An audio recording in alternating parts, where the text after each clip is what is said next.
You're listening to the UBC Medicine Learning Network.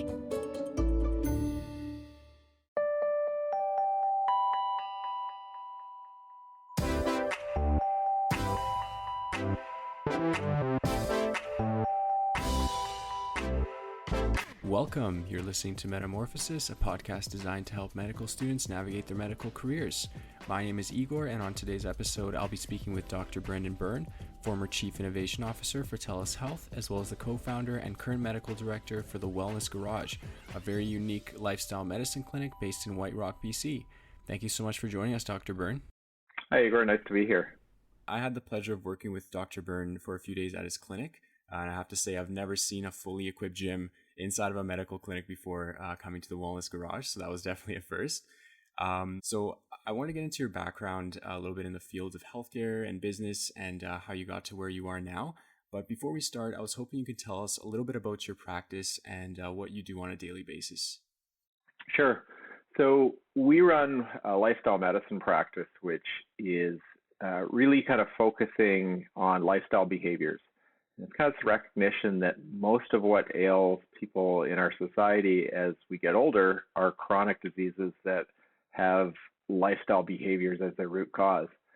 So rather than, focusing on kind of the pharmacology of treating certain diseases, we really focus kind of way upstream around the behaviors. So we try to help people change their nutrition, change their exercise approach, sleep, stress, relationships, and purpose. A very holistic view around a person.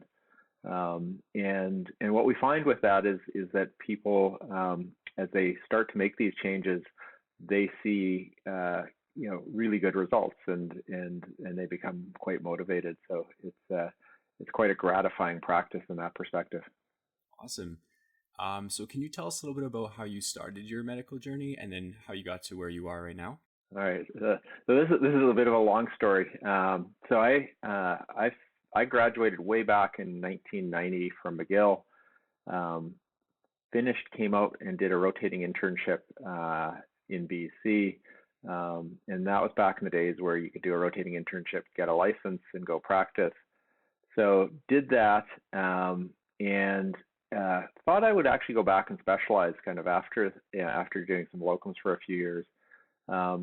But when I was out in practice, doing it was actually kind of a November day in 1993 in Vernon, between emergency room shifts, bored and was in a London Drugs of all places and found a book on databases, and all of a sudden the idea of electronic medical records and what we could do there kind of really just hit me. And so at that point, I literally bought the book, went and ordered a laptop.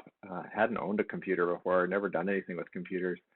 Started to create some software for physicians. Actually went and bought a medical practice shortly thereafter. Opened that with a colleague and co-founder, Dr. Mike Paletta. And we started building some software within the context of our practice. And that took a few years. But before long, we had a product and other clinics were buying it. And by 2001, so kind of a few years later, we had so many clinics on it that I had to give up my practice. So I left full-time practice and started running this company full-time.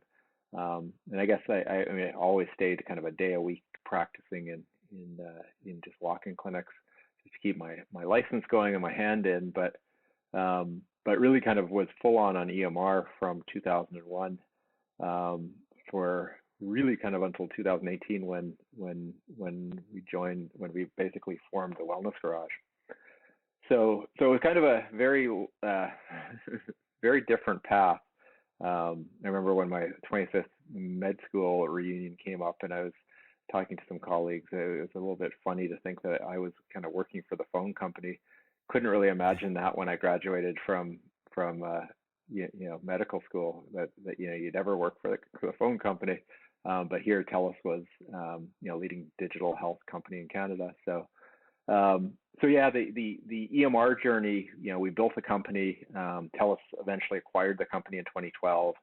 And then within TELUS, I actually bought a whole bunch of other companies for them as part of kind of what we call the roll up, and then eventually landed as their chief innovation officer before finally deciding I really need to get back to this thing called the practice of medicine, and that was when I opened the Wellness Garage. That's fascinating. So you essentially went from, not really knowing anything about computers to all the way up to, working with TELUS and innovating all these EMRs and everything. That sounds like a pretty big jump. Yeah, I mein, big jump, but it's like never confuse a clear vision with a short distance. I think from the moment I kind of got the idea of what was possible, I had a very clear vision of what could happen, and really what I wanted was I wanted all the data that we have around a person to actually be accessible when you're seeing that person in the exam room. And so that was really kind of the vision, was what if you just knew everything, the system you're working with just knew everything about this person, and could help you in terms of decision making. And so that was kind of the vision, and then it became, okay, if that's the vision, how do we start to do this? And I was young and incredibly naive to do it the way I did it. But in some ways that worked in my favor, just because the market at that point was so nascent. Doctors just were not eager to buy computers. So as I kind of stumbled along and learned how to, get a product created and, get a company formed, the market gradually came into being. And so kind of by luck, in a way, the market timing was actually quite good with the timing for our company, and we did quite well. So it sounds like when you were in medical school, you didn't really know that you were going to be involved in all these things. Did you know that you wanted to go into family medicine at first when you were in medical school? No, I mean, the crazy part when I was in med school was I thought I wanted to be an orthopedic surgeon. Which is kind of funny, because anybody that knows me now, I'm just not a hands-on. I'm not the kind of guy that builds things with tools, and yet I had gone down that path in med school. There's something that fascinated me. At the last minute, I pulled out. So that at that time, you could only get into orthopedics directly from med school in the U.S. So you had to go through the U.S. match. The U.S. match was ahead of the Canadian match, and so I pulled out of the U.S. match at the last minute, and I had I'd only applied to the 3 rotating internships in Vancouver, hadn't interviewed at them. My essay was why I want to be an orthopedic surgeon, so I have no idea how I got into one of them, but I matched in the Canadian match, and that was just kind of the different path. So. When I got to do the rotating internship, I think I really realized I was a generalist in many respects. Although I still kind of hankered after kind of going back, and after rotating internship, I originally thought I'd go back and do cardiology. So that was kind of my thinking. But ultimately, it was, I think I ended up specializing in EMR more than anything else. And how was the residency experience for you? Did you enjoy your time as a resident? It was phenomenal. It was we had 1 in 3 calls throughout the whole year, so it was relentless, except for obstetrics, which was 24 hours on, 24 hours off. I think in my 5 weeks of obstetrics, I delivered like 100 babies. It was just crazy experience. But I was based out of Royal Columbian Hospital, which is it was a great hospital. Like, just, the specialists there were all very supportive, mainly because you were kind of between them and coming in during the middle of the night. So they gave you a ton of time and attention to try to help you. So I learned a ton in that year and really enjoyed the group that I was with. And I think that's, you learn so much of your medicine. You put it all together in that time. And was there anything that you maybe wish that you'd done prior to residency to prepare for residency, or things that you wish you'd known before? No, I mean, I think I think kind of in retrospect, all the time and attention I went down the path of orthopedics might have been wasted time. But you have interests and you pursue them. So I tend not to live with much in the way of regret that way. So I think what's interesting now is I find I find the learning around medicine so fascinating, and especially with what I do now, where we're doing lifestyle medicine and trying to figure out kind of what's happening with somebody from a metabolic perspective, and how you can impact them. So in a way, I look back, I probably wish I had done more research, but I was on a bit of a different path at that point, and one of the things that I like about medicine is that you can really go in a lot of different directions, and as long as you remain curious and eager to learn, there's always something new, even at this stage of your career. So in terms of lifestyle medicine, how is it different from family medicine in your view, and sort of what kind of moved you from family medicine into lifestyle medicine? So the lifestyle medicine is relatively new. I mean, the principles of it aren't new, but I think people actually kind of carving out and saying they're lifestyle medicine doctors is relatively new. And it's challenging from the perspective of really from the fee code perspective. I'm a GP, so I've chosen to do it a little bit differently. So I don't do primary care. I take people by referral, so family docs can refer people to me, and then we can work with them. And so I've set it up a little bit more like a specialty, even though technically, according to the fee guide, it's not a specialty, right? What I like about doing it that way is that everybody that walks through the door of Wellness Garage wants to be there, or else they don't have to come, right? So, and I think in lifestyle medicine that ends up being really important, because the biggest determinant of success is how ready somebody is for change. And so if somebody walks into our practice and they're ready to make changes, it's phenomenal how much they can do in relatively short periods of time. If they walk in and they're not certain about making changes, nothing happens. And so it's all really hinges upon them, which is different than when you have a family practice and you have 2,000 people in your panel, and you've got people that have type 2 diabetes and they've got lifestyle issues, and you're talking to them about lifestyle. They may not be ready to change, and so you can only go so far with those people. So I feel like lifestyle medicine really, in order to be doing lifestyle medicine, you really need to be separate from that. You really need to have the people that walk in be ready to work with you. Otherwise, I think it would be very discouraging. Lots of conversations that go nowhere. And I think, as we all kind of know, when it comes to changing things in our lives, we don't change till we're ready. Something's gotta break. There's things we've thought about doing, and we all have these lists of things, we think about doing, and in order to do it, something's gotta change, and you gotta really be, okay, I'm gonna do it, and you start to put together a plan. And so we find that kind of being, having our practice separate from primary care is really helpful that way. So people come to us and they're ready to make those changes. And so it seems like a very patient-centered type model.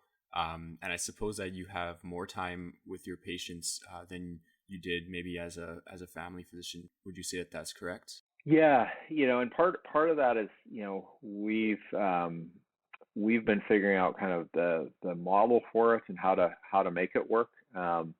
And so, one of the things that I was fortunate about was when I decided to go back to practice in 2018 and open up Wellness Garage, I had some flexibility, and I wasn't as worried about kind of making a living right away. I really wanted to try to figure out what I was doing, because I still had some consulting work that I was doing in digital health, and so I was kind of looking at this from a perspective of how do we build something here that will be sustainable. So the first thing is you have to spend the time, because if you're the whole it's not as simple as writing a prescription and telling somebody to take the pills. You've got to get somebody to understand kind of where they are and what steps they need to take, and then understand what steps they're capable of taking, and really guide them to make those changes. So it took us a little bit of time, and we found some programs that insured programs that we could do kind of outside of MSP that would really help pay for what we were doing. We found that we could work within MSP doing the referrals on the physician side. And then, we've got an exercise physiologist, a dietitian, a nutritionist, a health counselor, actually 2 nutritionists on staff. Those positions are not covered by MSP. And so those end up becoming private pay services that people pay if they kind of want that extra step. And that kind of mixture of some private pay stuff alongside of the MSP stuff, alongside of some third-party insured stuff, has formed a mix that we can work with. But yeah, we spend, my typical visit is 20 or 30 minutes with a person, and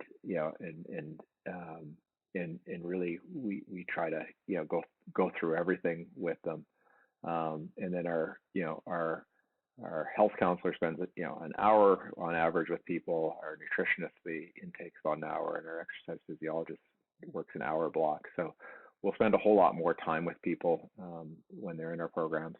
Yeah, it sounds like it's a very holistic type of medicine, which is a bit different from the regular family medicine where you're kind of sent off in different directions, different specialists, just kind of all over the place. So personally, I really like that kind of holistic approach to it.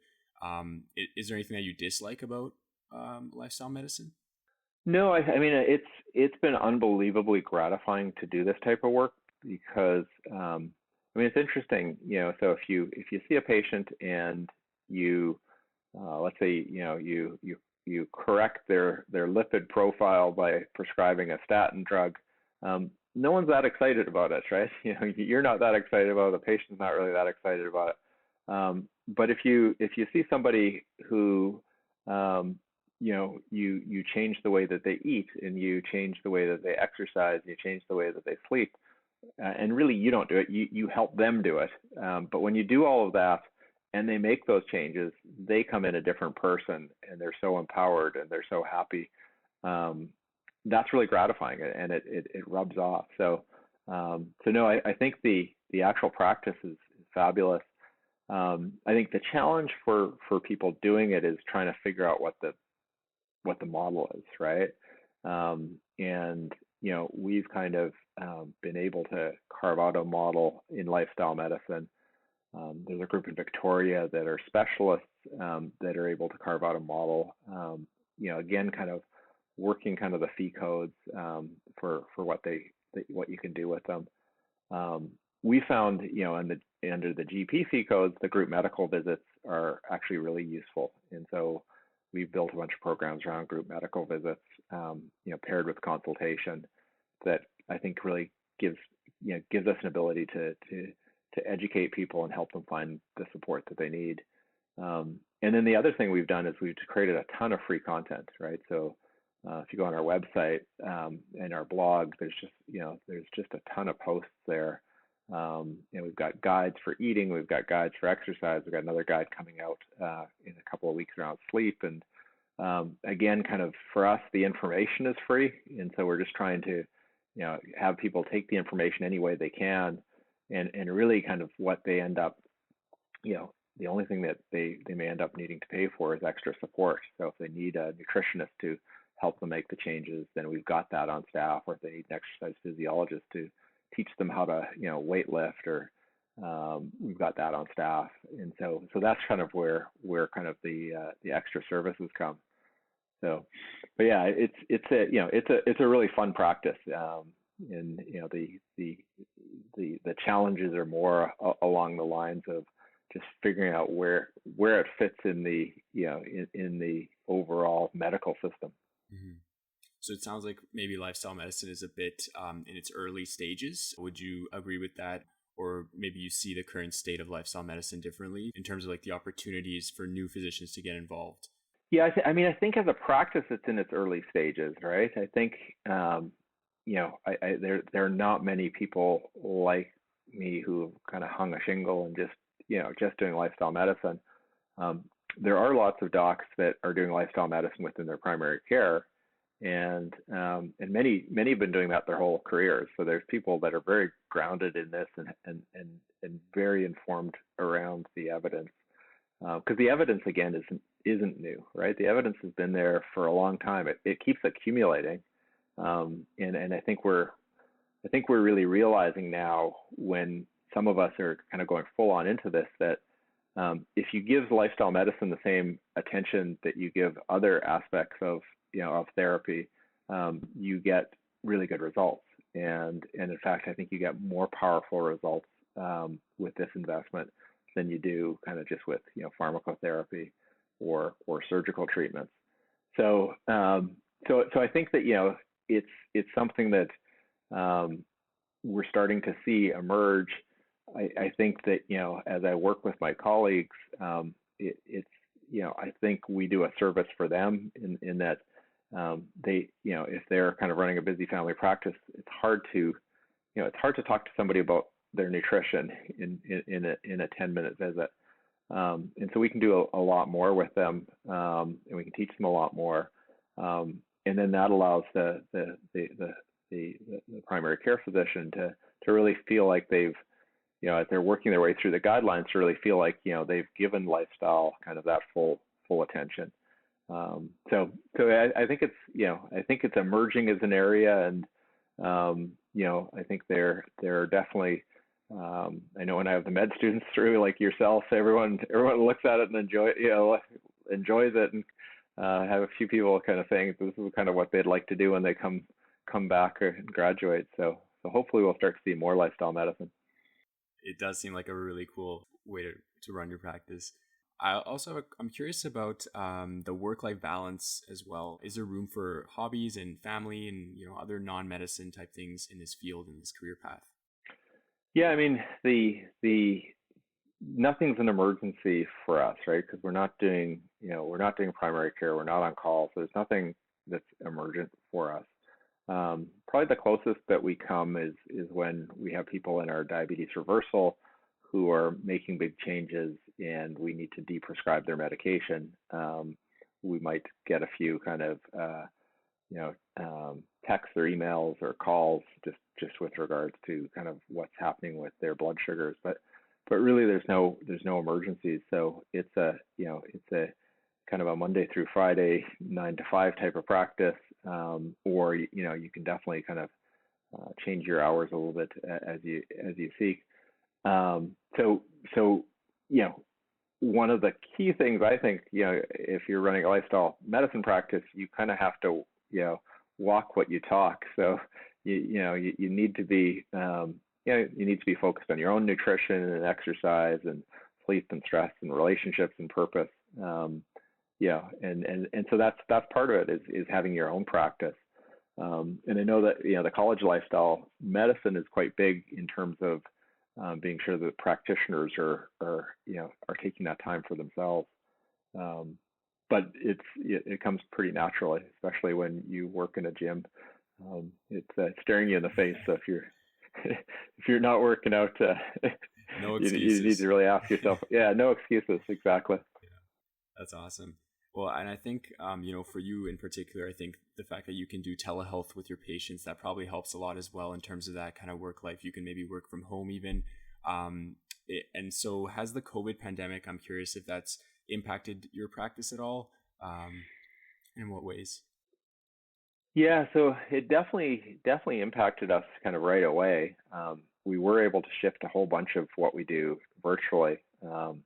We really doubled down on the group medical visits during that time, and that actually was really interesting because now that we can deliver them virtually, we actually get more people, and they're from all over the province coming into these group medical visits. So it's extended the reach of kind of people that we can get in. It's also made me really realize kind of how we're thinking about virtual care is it's a bit funny, right? And it yeah, like I've got a EMR background. I kind of have been aware about virtual care since the very early days of it, and knew about telemedicine and so on and so forth. What struck me during COVID was that we keep thinking virtual care. We do the same thing, right? So, we see people, through a video connection the same way we'd see them in an exam room. And what I've really come to realize is, well, if we've got a digital connection with these people, we can actually start to flip the exam room. So that concept in education of flipping the classroom. So instead of lecturing during the valuable class time and having people do homework on their own, teachers realize, well, wait a second, if we record the video, people can watch the video at home, come into the classroom, and work with support of the teacher. Mm-hmm. So we're starting to do that with our virtual care, where before somebody sees me, they've filled out all the questions I need to ask them. They've done an extensive questionnaire that has all sorts of branching logic in it. So I've got a ton of information. I usually have like three. If I printed it, it'd be about 3 or 4 pages of information that I've had people fill out. So I've got that. And so now my encounter is more to get to know the person. And then we create an assessment for people to help them understand kind of where they are with their health. And that assessment report is now something that we're using to teach people. So it has their results, and it has it in context, and there's video links off of that, and there's documentation so they can understand it. So they're not dependent on coming in to see me and trying to remember what I said in the visit. They've got this artifact with all their information there. And now we're flipping the time that we spend with people to be able to, ask and answer questions, right? So that we get to know each other and get to understand, what is it for this person that's holding them back. So that's been, quite profound, actually, learning that. And it's like everything in medicine. There's a reason they call it a practice. It's you learn as you go, right? You learn things, and then if you're innovative, what happens is you start to get frustrated with certain things, and you start to try different changes. And I think that's what's been so. I think at the end, when we go back to normal, quote unquote normal, it'll look nothing like what it did before. Mm-hmm. We'll have embraced some of these technologies. We definitely appreciate getting people kind of one-on-one to see them live. But we use that time probably more valuable now than we did kind of, a year and a bit ago. Mm-hmm. And moving forward, you're thinking of incorporating more telehealth. And is this basically what I'm asking is, has COVID changed the way that you're going to run your practice in the future? Yeah. So we'll definitely keep the telehealth components. We had them before, but we didn't emphasize them. And in fact, sometimes they were, they were really just the same thing as the in-person visit, just done through the computer. But we've changed a bunch of that around so that it's not like that, and so that a lot of the virtual care actually happens asynchronously. So they've got work that they're doing to submit to us, and then we give them material back that they can review and incorporate kind of lots of content that way. So that's kind of, I don't think we'll go back on that. The one thing that'll be nice is to be able to get people in for some of the group activities that we used to do. So, you've been in our space. We used to have on Thursday nights broga, where we would have kind of men's yoga, and often there'd be like 20 or 30 people that are the most unlikely people doing yoga. But guys, a lot of them are RCMP officers doing yoga, and so that will be fun to try to get back to that. We used to do plant-based cooking workshops and things like that. Those kinds of things will be fun. I think a lot of the one-on-one care will be, a lot of it will be delivered virtually, and and then personal preference will still come into play, just because some people really do like to be there for some types of visits. So we'll let that happen as well. Now, have you had any major setbacks in the process of building your new practice, or maybe with your old business in the past? So within Wellness Garage, we started not with, we didn't have a fully formulated business plan for it. So we started it in a way a little bit like a living lab. In fact, we had some support from TELUS as a living lab to try and figure out kind of what to do in this space. And so, we've tried lots of things that really haven't taken off. So there's been plenty of little setbacks like that. So lots of different kind of aspects that we've tried and really haven't taken off. So I don't know that I guess they're little setbacks, but that's kind of to be expected when you're starting things. COVID in a way, I think hit us at a time when we were growing quite rapidly in one respect, and it really slowed down some of that growth and shifted kind of where we went. But I think it forced us to, when I opened, my idea was always this idea of what should be digital and what should be local. And so we opened up a place that was just very physical and local. And so, all of our programs are very high touch. And so, COVID kind of accelerated us on the digital side to bring that back into play. So that's been kind of an interesting part. And I think we're going to come out of it with a bit more of a balance around digital and local. And I think that, I think that's no different than any other business that's out there, right? If you're running a business that's purely local and there's no digital component, it's been very difficult during COVID. And businesses that had their online presence and had other things that they delivered digitally did really well. I think we are fortunate that we could do the virtual care, so that was kind of a big piece right away. But yeah, and in terms of the EMR business was, that was a very, very interesting journey. We went from kind of doing it kind of off the side of our desk in our practice to building a company, and we got the company kind of within by about 2004, 2005. We were about 25 people, doing about $3 million a year in revenue and kind of loosely profitable, but it was all going back into the business. And then the government came into the EMR space and said, okay, we're going to invest huge amounts of money getting all the doctors on EMRs, and this should be good because we were the leading company at that time. The challenge was government being government. It took forever for them to get their programs out, so nobody bought an EMR for 3 years.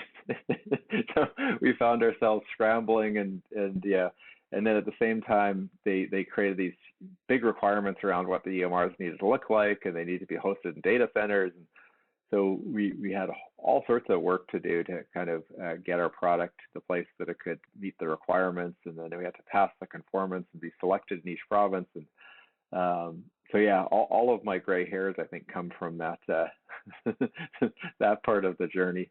But ultimately we kind of got through that, and just kind of you learn a ton as you go through that type of process. Do you have any advice for students who are entrepreneurial or looking to start their own practice in the future?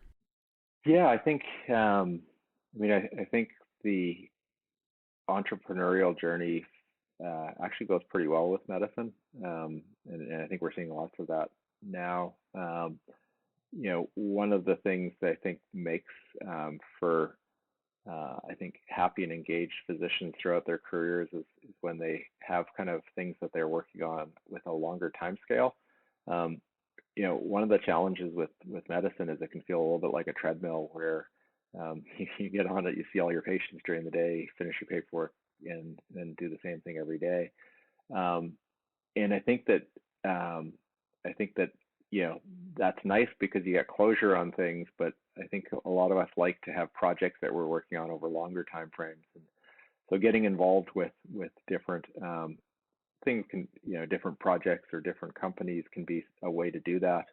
The other part is is just that healthcare is going through quite a rapid evolution from kind of being purely analog to being partially digital, and there's all sorts of things that can be digitized in the process. So there's a real opportunity. What I saw when I did my innovation work was there are lots of entrepreneurs that are eyeing healthcare and trying to change it or disrupt it that have no idea what healthcare really is. And so being a physician on the front line doing the actual work is just so informative for what you need to do as the entrepreneur. And so, when I opened Wellness Garage, one of the things that I missed was, spending as much time with patients. I missed that, and it didn't change the fact that there's things I want to change and innovate on. It actually just fueled it. And so, I think it's a good balance between, doing something and then working on the side to try and create a product or service that makes what you're doing better. And so I think kind of my biggest advice would be, just to be open to either, joining a project or something that, that some of your colleagues are doing, or joining, a company as a medical advisor and getting involved like that. It's just an excellent way to, to spend some time. And I think it pairs well with the actual practice. I didn't do this, I didn't do kind of my EMR stuff to get away from practice. And that was kind of when I eventually came back, it was like important for me to come back to practice, because I think we're really fortunate in what we get to do. And medicine's a phenomenal, it's a phenomenal vocation. So, I don't think you want to not do it, but I think it's kind of splitting some time it can be really productive. So makes you even more engaged or more passionate when you're doing it, protects against burnout a little bit. And then, hopefully you innovate and create something that makes everything better for the next generation that comes along. And for new physicians who are thinking about starting their own practice or business, do you think it's getting harder now than it used to be? Or do you think that there's still a lot of opportunity for new people to come in and, start building something, especially in lifestyle medicine? Yeah, I mean, I think in lifestyle medicine, it's definitely open. It's just trying to figure out how to have enough runway to pay yourself and your staff to get it up and running. I think that's going to be a challenge for a young doc coming out. I think going and creating your own family practice, it's definitely very possible to do that. I think the challenge there, of course, is that if it's all on you, it's you're doing two jobs at once. And I think that those who have started kind of practices kind of can appreciate that. Joining groups, or creating a group out of with like-minded individuals is another option. Always good to have people around you that have some experience. So it's kind of a mixture there. But yeah, I think there's so many opportunities, because I think I think the practice is going to change. I think primary care homes and primary care reform is going to change the nature of primary care in a positive way. I think we're seeing kind of big companies step into clinics. That opens up different opportunities, different things, different challenges. But yeah, I think it's a great time to be doing medicine anytime. So it's like I can't think of another career that I would have wanted to have done. So no regrets for you in terms of the path that you've taken? No, I think I've had a lot of fun. And it's I'm every bit as passionate about learning medicine now as I was when I was in med school, maybe more so. I might be more keen now than I was when I was in med school. So it's it's a very it's a great thing, right? We get paid to do things that are really helpful for people, and we get to play a role in people's lives that we really can change people's lives, and that's powerful. And then if we think about the practice of medicine, there's lots of room to innovate, right? There's lots of things that could be better, and there's lots of things we can do. So harnessing that part of creative part of your capabilities and seeing what you can do is I think it's exciting. So I look forward. I love seeing kind of the rise of kind of the entrepreneurial doctor, and love to see kind of more of that. Well, one more role that you also have is as a preceptor working with medical students like you did with me. Is there something in particular that brought you to doing that? What do you enjoy about being a preceptor and working with medical students? I love teaching, right? I love kind of, talking about kind of what we're doing and trying to see it. I always kind of try to see it through the eyes of the med student coming through the clinic, and kind of where are they? And I find it quite inspiring just seeing kind of people at the beginning of their careers and where they will go. And is there anything kind of from our brief moments together that can help them? I think it's fun, and very impressed with. I've actually been very impressed with the med students that come through.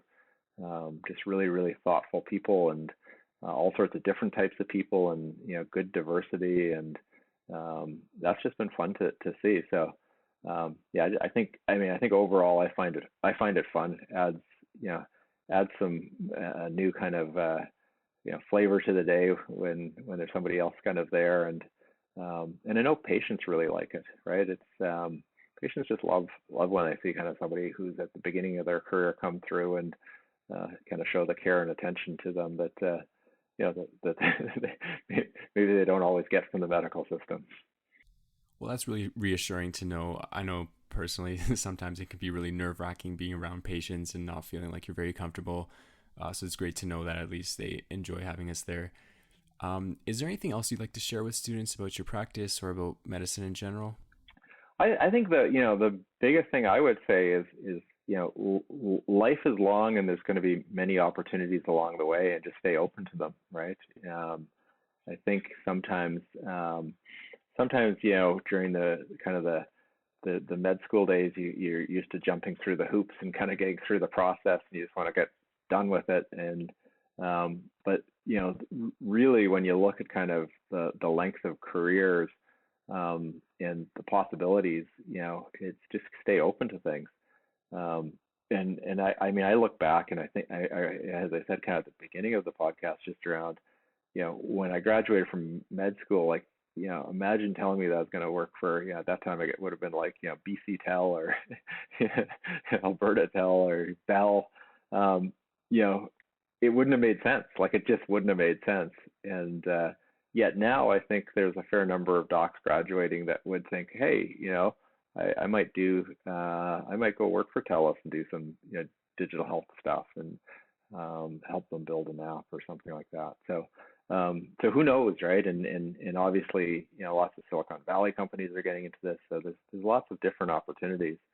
And when you look at kind of where it's going to go with genomics and precision medicine and AI, like the possibilities are limitless.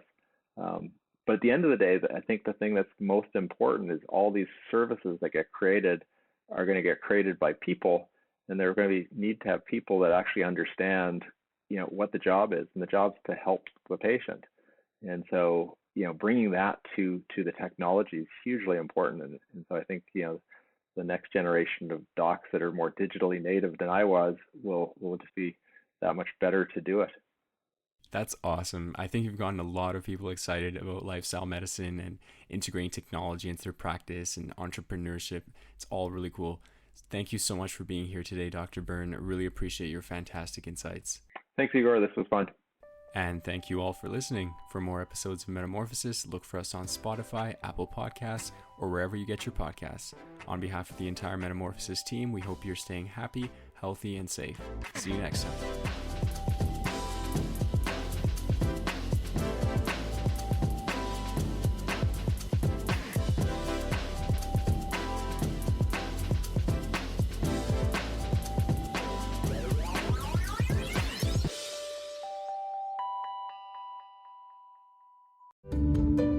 This has been a presentation of the UBC Medicine Learning Network.